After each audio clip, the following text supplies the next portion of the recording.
Selamat siang Bapak Ibu sekalian yang dikasihi oleh Tuhan Yesus Kristus. Renungan siang kita pada saat ini tanggal 13 Desember 2022 mengambil tema seorang tokoh bernama Frederick Wallace Smith. Sebelum kita membaca firman Tuhan, mari kita berdoa terlebih dahulu untuk minta pertolongan Roh Kudus. Mari kita berdoa. Ya Tuhan, yalah Bapa kami yang di surga, pada saat ini kami akan membaca dan merenungkan firman-Mu. Kami mohon pertolongan Roh-Mu yang kudus, agar kami boleh mengerti akan firman-Mu, dan terlebih kami boleh melakukannya di dalam kehidupan kami sehari-hari. Karena kami meyakini firman Tuhan akan mengingatkan kami, menegur kami, mengubah hidup kami, sehingga kami menjadi lebih baik di dalam kehidupan ini. Tuhan tolong kami, Tuhan sertai kami. Terima kasih Tuhan, di dalam Yesus kami berdoa. Amin. Bapak Ibu sekalian, bacaan kita dari Amsal 24 ayat 16a bunyinya seperti demikian. Sebab 7 kali orang benar jatuh, namun ia bangun kembali. Bapak Ibu sekalian, Frederick Wallace Smith. Mungkin kita tidak tahu siapa Frederick Wallace Smith itu. Tapi kalau saya menyebutkan sebuah perusahaan yang bernama Federal Express atau FedEx, mungkin banyak di antara kita yang tahu. Benar, FedEx adalah perusahaan jasa pengiriman surat dan paket barang terbesar di dunia pada saat ini. Frederick Wallace Smith adalah pemilik dari FedEx. Frederick Wallace Smith yang punya nama panggilan Fred dilahirkan pada tahun 1944 pada tanggal 11 Agustus di Marks, Mississippi. Fred ditinggalkan oleh sang ayah pada usianya yang keempat. Fred hidup dengan menderita kelumpuhan dan penyakit tulang sejak dari kecil. Pada usia 10 tahun, Fred mendapatkan anugerah kesembuhan dari sakitnya itu. Setelah sembuh, Fred bermain football, dan kemudian setelah dewasa, Fred menjadi seorang pilot.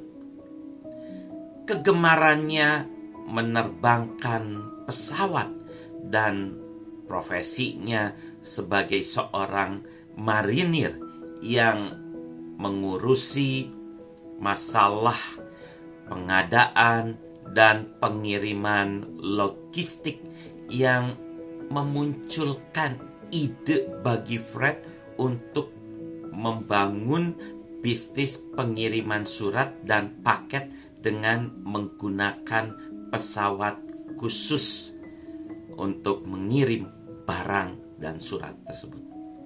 Pada saat Fred menuntut ilmu di Yale University, Amerika Serikat pada tahun 1966, dia membuat sebuah makalah mengenai bisnis pengiriman surat dan paket dengan pesawat.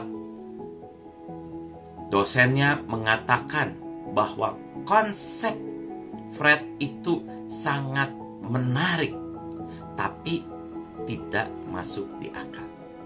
Kemudian dosen itu memberikan nilai C pada makalah Fred tersebut. Mendapatkan nilai C tidak mengendurkan niat dan semangat Fred untuk mewujudkan impiannya.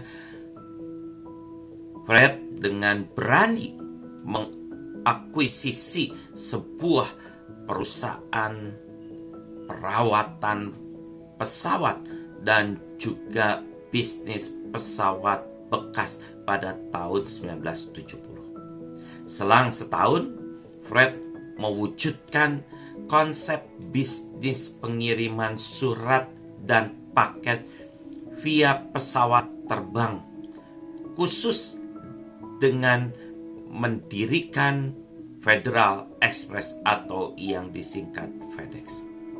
Dalam waktu singkat, FedEx telah melayani 186 paket dengan menggunakan 14 pesawat kecil ke 25 kota yang terbentang dari Rochester, New York, sampai Florida.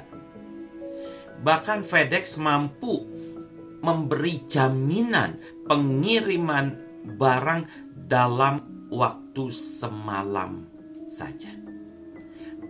Pelanggan pun segera membludak. Sampai sekarang FedEx sudah menjadi perusahaan jasa pengiriman surat dan paket barang terbesar di dunia. Bahkan Fred mendapatkan pengakuan internasional dan mendapatkan anugerah Person of the Year pada tahun 2006 oleh Kamar Dagang Amerika Serikat Prancis. Bapak Ibu sekalian yang dikasihi oleh Tuhan Yesus, mendapatkan nilai C tidak membuat Fred mundur dari impiannya itu. Keberhasilan Fred bukan dari nilai A, tapi dari usaha dan perjuangan. Ini yang dilakukan oleh Fred. Fred tidak takut akan kegagalan. Firman Tuhan pada saat ini juga mengingatkan kita semua bahwa kegagalan tidak boleh membuat kita menyerah, tapi harus terus bangkit. Bahkan firman Tuhan mengatakan 7 kali orang jatuh, ia harus bangun kembali. Kegagalan tidak boleh menghalangi kita untuk melangkah maju. Kegagalan adalah proses menuju sebuah keberhasilan.